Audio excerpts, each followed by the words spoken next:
In today's video, I'm going to teach you how to add an SPF record to your domain's DNS settings using GoDaddy, a crucial step in ensuring your emails are more likely to be recognized as legitimate by recipients. We'll walk through the process step by step. So whether you're adding this record for the first time or just need a refresher, you're in the right place.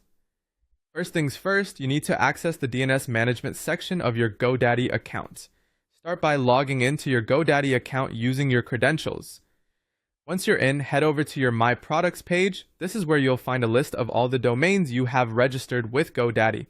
Browse through this list to find the specific domain you wish to modify. When you've located it, look for an option labeled Manage DNS. Clicking here will open up the DNS records editor where you can make changes to your domain's settings. Next, we'll add a new TXT record, which is essential for setting up your SPF information. Within the DNS records section, locate and click on the option to Add New Record. You'll then be presented with several fields to fill out. It's important to be precise here, so let's go through each field together. First, you need to select the record type. Choose TXT for this purpose.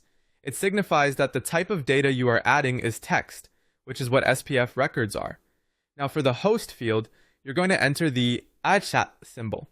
This symbol indicates that the record applies to your root domains, which is the main domain name without any prefixes like www or mail.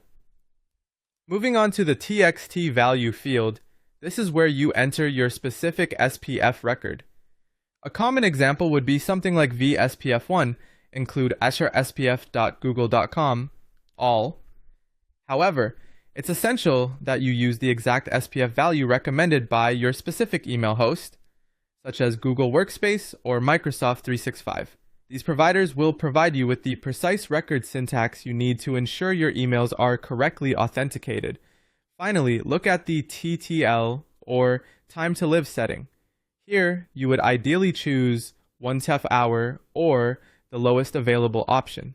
A shorter TTL ensures that any changes you make are updated and visible across the internet more quickly, minimizing potential issues with email delivery. Once you've filled out these fields, go ahead and click the Save button. This step finalizes the addition of your new SPF record. Keep in mind, although your changes